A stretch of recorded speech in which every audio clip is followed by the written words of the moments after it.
হে জগতবাসী, আজ আমি শামীম আলী চিশতি আপনাদের সামনে একটি আলোচনা নিয়ে আসলাম। সেই আলোচনাটি হলো যে একটা নারীর জীবন তরিকত করে কি হাল হতে পারে, ভালো হতে পারে, খারাপও হতে পারে। তাহলে যে শরীয়তের দৃষ্টিতে মানুষ যা কিছু দেখে তাও সঠিক, এবং যা কিছু বোঝে বা যা কিছু দেখে তা সঠিক না, আবার সঠিক। দুইটা কথা কি করে এক হতে পারে? তাই বলবো যে শুধু নারী নয়, তরিকত জগতের মধ্যে কিছু কিছু বিষয় আছে যা দেখলে মনে হয় এই তরিকতের জগতে আর জীবনে কখনোই যাব না। আবার মনে হয় এই তরিকতের জগতে ঢুকে যখন কিছু জিনিস বুঝতে পারে, আরে এটাই তো সত্য পথ। তারপরেও কত মানুষের কত মত। যাই হোক, আজকের আলোচনাটি হবে যে মানুষ কিভাবে মানুষের কাছে নষ্ট হয়ে যায়, কিভাবে একটা নারীর জীবন নিয়ে ছিনিমিনি খেলে। একটা ভালো নারী তিনিও তার নিজের জীবনটা কিভাবে ছিনিমিনি হয়ে যায়। তবে আমরা একটা জিনিস বুঝতে হবে, যা কিছু শুনব তাতেও ভুল থাকতে পারে, এবং যা কিছু দেখব তাতেও ভুল থাকতে পারে। অনেক সময় দেখায় ভুল থাকে। কেমন? ছোট একটি এক্সাম্পল। একজন একটা মানুষকে চাকু মেরে মেরে চলে গেছে, আরেকজন মানুষ তাকে বাঁচাতে চাকুটা যখন তুলতে আসছে তখন তার ছবি তুলে রেখেছে। তখন দেখতেছে চাকু দিয়ে লোকটাকে মারতেছে। কিন্তু আপনারা মনে মনে বলতে পারেন যে দেখার মধ্যে আবার ভুল কি? তো এখানে দেখার মধ্যেও ভুল আছে, আর এই ভুলের কারণে অনেক নারীর জীবন বিপন্ন। তবে এই জন্য আমি একটি আলোচনা আপনাদের সামনে করব। তবে এই আলোচনাটি অনেক বড়, আমি ছোট করে শর্ট করে বলার চেষ্টা করব। মনসুর হেল্লাসের বোন আয়না বিবি, এই আয়না বিবি তার ছোট ভাইটিকে সাথে নিয়ে ঘুমাতো। তো এরকম প্রতিদিন থাকে, খায়, ঘুমায়। কিন্তু সমাজের কিছু লোক বলে, হে মনসুর, তুই যে তোর বোনের সাথে থাকিস, খাস, তুই কি জানিস তোর এই বোন যে নষ্ট, তোর এই বোন যে খারাপ, তোর এই বোন যে পরপুরুষের সাথে চলে থাকে? তুই কি জানিস তোর বোন ভালো নয়? তখন এরকম ছেলেটা শুনতে শুনতে শুনতে শুনতে হঠাৎ করে একদিন কি করলেন, যে চেক দিতে শুরু করলেন। আয়না বিবিকে চেক দিতে শুরু করলেন। কিন্তু চেক দিবি কি? দেখে সব ঠিকঠাক আছে, কিন্তু মানুষই তো বলে আমার বোন পরপুরুষের সাথে চলে যায় কোথায় যেন। তখন ওই লোকদেরকে বলল যে তোমরা যে আমার বোনকে নিয়ে এসব কথা বলো, কই আমার বোনকে তো আমি কোনো খারাপ পাইলাম না, ভালোই তো কাজ করতেছে, রাঁধতেছে, খাওয়াইতেছে। তখন বলে, বাবা রে, তুমি বুঝবা না, তুমি একদিন তোমার বোনের সাথে ঘুমিয়ে থাকবে, কিন্তু তুমি সেদিন ঘুমাবে না, জাগ্রত হয়ে থাকবে। দেখবে তুমি তোমার বোন কি করে। তখন ছেলেটি বলল, হ্যাঁ ঠিক আছে, তাই হবে। তখন আয়না বিবি রাতে যখন ছোট ভাইকে নিয়ে ঘুমালো, তখন তার ছোট ভাই যখন দেখলো যে পুরোপুরি ঘুমের মধ্যে আছে, তখন আয়না বিবি আস্তে আস্তে আস্তে আস্তে দরজা দিয়ে বের হয়ে সে দরজাটাকে আস্তে করে ভিড়িয়ে আয়না বিবি চলে গেছে। তখন ছোট ভাই আস্তে আস্তে উঠছে। ওঠার পরে সেই দরজা দিয়ে বের হয়ে দেখতেছে আমার বোন জংলা দিয়ে হাঁটা দিয়েছে।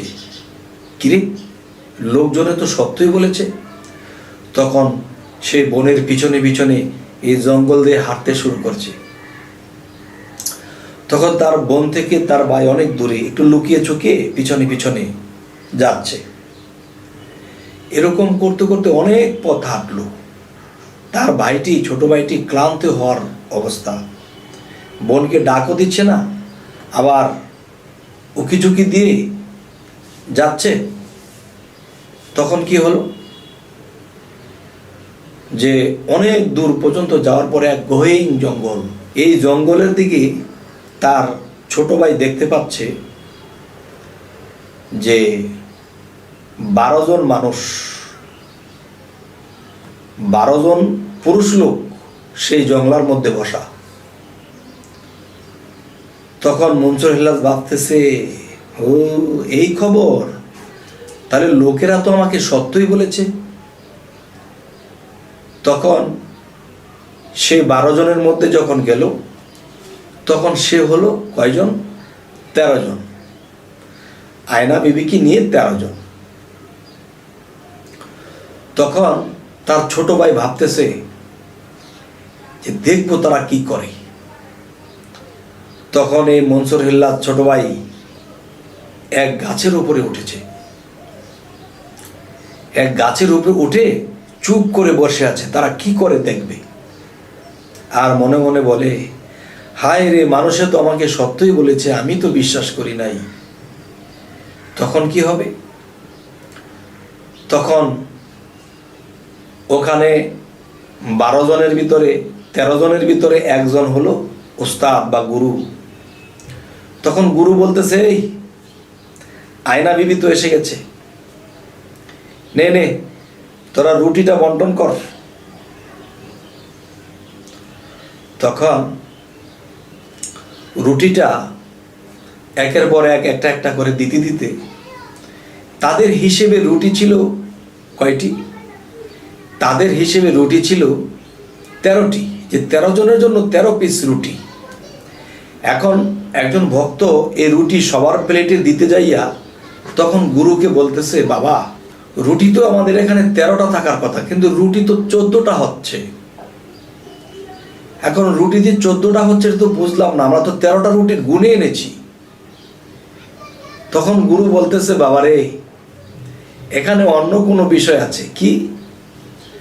তোমরা ভালো করে তল্লাশ করো যে আমাদের আশেপাশে অন্য কোনো মানব জাতি আছে।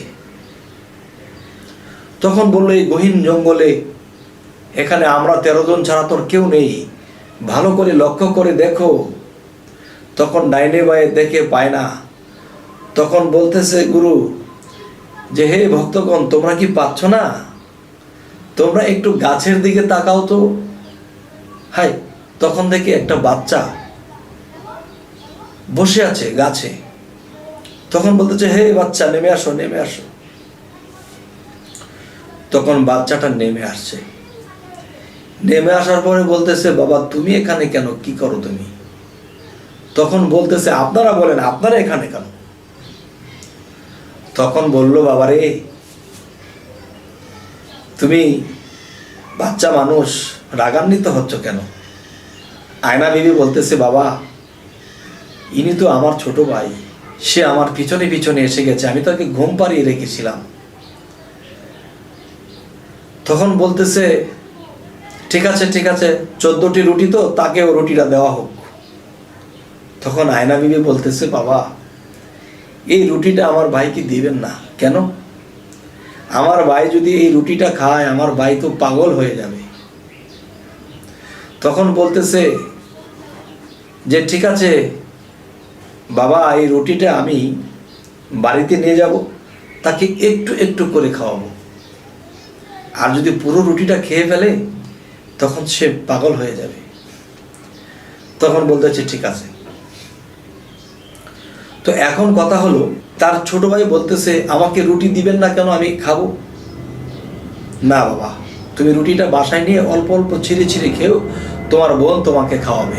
তখন বলতেছে যে, আসলে এই ছোট ভাইটি বলতেছে, আসলে মানুষের উপরে দেখে বাইরে দেখে কখনো বিচার করা যায় না, ভিতরের খবর নিতে হয়।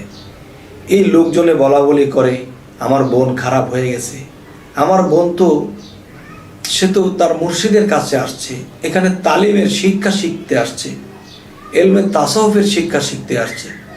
আর কত মানুষ কত কথা বলতেছে, কিন্তু এখানে তো মা এবং বাবার সম্পর্ক, মা মেয়ের সম্পর্ক, বাবা মেয়ের সম্পর্ক, কিন্তু মানুষ দূর থেকে কিরকম ভাবতেছে।